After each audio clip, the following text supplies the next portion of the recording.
আজকে আমার আলোচনার বিষয় সেক্স টয় ব্যবহার করলে কি ক্ষতি হয়। দেশের এবং প্রবাসের ভাই বোনদের প্রতি সালাম। আসসালামু আলাইকুম। আমি প্রভাষক ডাক্তার রিক্তা পারভিন, হোমিওপ্যাথি এবং আয়ুর্বেদিক চিকিৎসক। সেক্স টয়টা কি?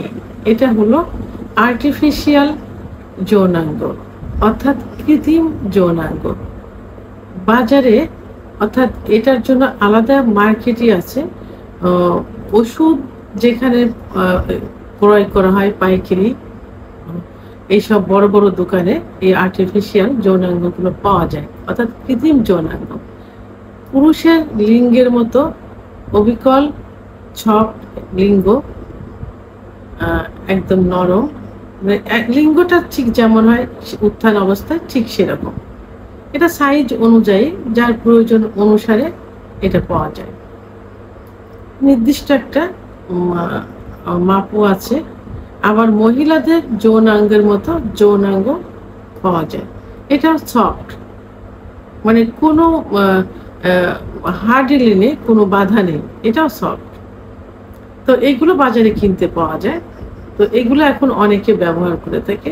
অনেকে প্রশ্ন করে থাকেন, অনেকেই বলেন যে ম্যাম এইগুলো কি ব্যবহার করা যাবে? তো প্রথমে আমি বলবো যে সেক্স টয় ব্যবহার করা এগুলো কবিরা গুনাহ, ইসলামের দৃষ্টিতে সম্পূর্ণ নিষিদ্ধ। কারণ যৌন মিলন করার জন্য আল্লাহ তাআলা নির্দিষ্ট জায়গা দিয়েছেন। নারী পুরুষের আলাদা আলাদা হবে। নারীর জন্য নারীর যৌনাঙ্গ, পুরুষের জন্য পুরুষের যৌনাঙ্গ, এবং দুজনের মিলিত হওয়ার মাধ্যমে কিন্তু এই বংশ বিস্তারটা হচ্ছে, পৃথিবীটা টিকে আছে। তা সেহেতু সেইটা বাদ দিয়ে যদি অন্য কিছু ব্যবহার করা হয় সেটাই কবিরা গুনাহ। সেহেতু এটা কখনোই ব্যবহার করা যাবে না, অনুসরণ করা যাবে না। কৃত্রিম যৌনাঙ্গ যারা ব্যবহার করে থাকে তাদের ভিতরে পবিত্রতার কোনো ছাপ থাকে না। চেহারার লাবণ্যতা নষ্ট হয়ে যায়। বিকৃতি রুচির একটা চেহারা, একটা সৌন্দর্য ভিতরে চলে আসে। দেখলে একদম বাজে মনে হয়। তাদের চেহারা লাবণ্যতা এতটাই নষ্ট হয়ে যায়, দেখলেই বোঝা যায় যে এটা বিকৃতি রুচির, এবং এদের ভিতরে মহাপাপ বলে একটা কিছু হচ্ছে, এরকম দেখলেই বোঝা যায়। সেহেতু এই জাতীয় কোনো কিছুই করা যাবে না, এটার থেকে দূরে থাকতে হবে।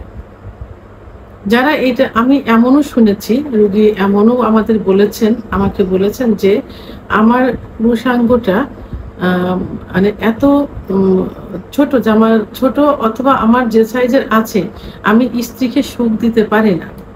সেক্ষেত্রে আমি নিজেই আর্টিফিশিয়াল পেনিস কিনে এনেছি। আমি যখন সহবাস করি এই পেনিস স্ত্রীকে আমি ইউজ করি, স্বামী নিজে স্ত্রীকে ইউজ করে।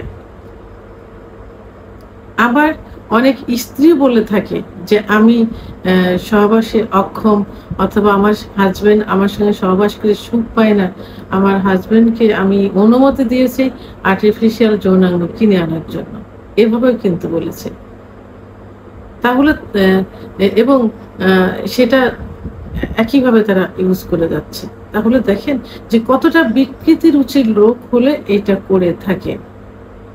আর এই সেক্স টয় ব্যবহার করলে আস্তে আস্তে কি হয়, নেশায় পরিণত হয়ে যায়, অর্থাৎ অভ্যাসে পরিণত হয়ে যায়।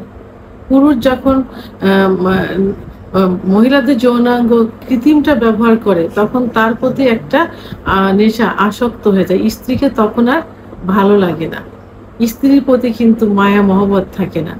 তখন তো স্ত্রী ছাড়াই আলাদাভাবে নিজের ইচ্ছা মতো সেটাকে ব্যবহার করতে চায়। বাইরে চাকরিতে আছে, কোথাও আছে, স্ত্রীর কাছে মায়ার টানে কিন্তু সবাই যায়, ভালোবাসার টানে যায়। কিন্তু যখন এইটা ব্যবহার করবে তখন কিন্তু এর প্রতি যে আসক্ত হয়ে যাবে, স্ত্রীর কাছ থেকে যেটা পাচ্ছে না এখানে সেটা পূরণ করতে পারছে এবং ইচ্ছা মতো করতে পারে, তখন কি করবে, স্ত্রীর কাছে আর যাবে না, ভালোবাসার বন্ধনটা আর থাকবে না।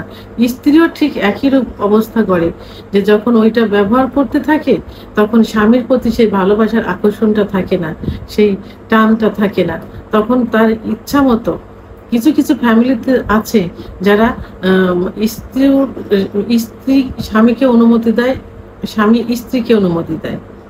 আবার কিছু কিছু আছে যে তারা কারো অনুমতি নেয় না, তারা নিজেরাই এগুলো ব্যবহার করছে, অবিবাহিত ছেলেরাও এটা ব্যবহার করছে।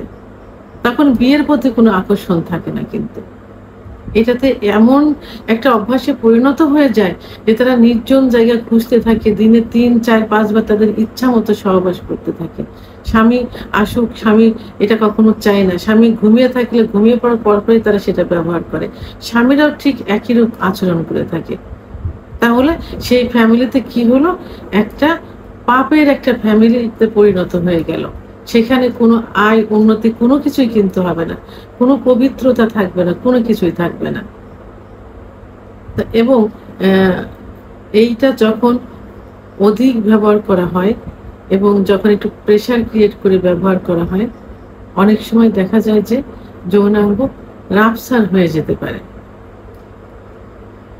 যখন স্ত্রী তার চাহিদাটা বিকৃত রুচিভাবে পূরণ করতে যায়, স্বামী তার চাহিদাটা বিকৃতি রুচিভাবে পূরণ করতে যায়, অনেক সময় আঘাত লেগে যায়।